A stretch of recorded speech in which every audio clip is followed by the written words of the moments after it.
Industrialisasi ini sebenarnya satu kemestian yang harus dilakukan oleh siapa saja yang diamanahkan jadi pemimpin sebenarnya, baik di tingkat nasional maupun di tingkat daerah. Industrialisasi itu tidak harus identik dengan pabrik-pabrik besar, tapi ada kesadaran dan keseriusan untuk meningkatkan nilai tambah dari komoditas kita. Nah, selama ini kita tidak mampu mencicipi kesejahteraan, kemakmuran karena terlena dengan mengirimkan produk-produk mentah, kemudian kembali dengan produk setengah jadi, bahkan barang jadi yang nilainya lebih mahal. Nah, sudah saatnya karena perjalanan panjang itu selalu harus dimulai dengan langkah pertama ya Bu Ani ya. Industrialisasi itu harus mulai dibincangkan, baik di sektor pengolahan maupun sektor yang lain yang tradisional termasuk di dalamnya kehutanan, pertanian, dan perikanan.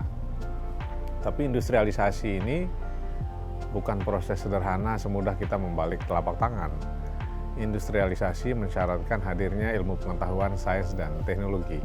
Oleh karena itu apa yang Mbak Ani sampaikan tentang madu trigona, pengolahan kayu, rumput, dan lain sebagainya itu nggak mungkin tanpa ada sains, teknologi, dan ilmu pengetahuan. Di Sumbawa, di NTB umumnya, kita sudah memberikan atau mengaksentuasikan upgrading human capacity, peningkatan kapasitas masyarakatnya.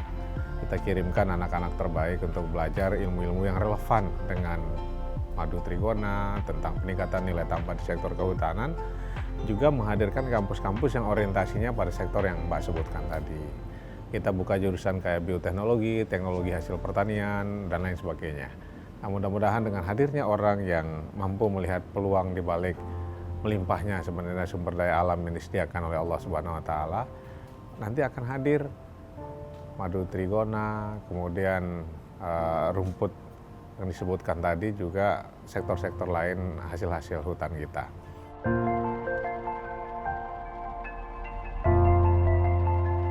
Di Pulau Sumbawa ini kan ada 5 ya, ada 4 kabupaten, 1 kota. Kota Bima, Kabupaten Dompu, Kabupaten Sumbawa, dan Kabupaten Sumbawa Barat.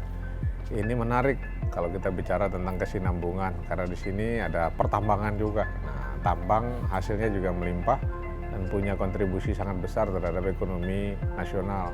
Bahkan untuk ekonomi NTB sangat tergantung pada pertambangan. Dan itu tempatnya di Pulau Sumbawa. Oleh karena itu, menghadirkan 5 pimpinan daerah ini bukan pekerjaan sederhana. Nah, kadang-kadang hanya karena masalah komunikasi, koordinasi yang kurang, banyak hal besar tidak bisa kita kerjakan. Nah, saya melihat Geopark Tambora ya, itu adalah kunci yang menjadi katalisator sehingga semua kepala daerah ini bisa dihadirkan dalam isu besar Geopark Tambora, sehingga melibatkan isu-isu yang lain, kehutanan, pertanian, peternakan, kelautan, dan banyak lagi. Oleh karena itu menurut saya Geopark itu jadi seperti institutional building yang mampu menjadi katalis dari semua permasalahan ini, sehingga semua bupati, pimpinan daerah itu bisa duduk bersama untuk isu yang lebih besar.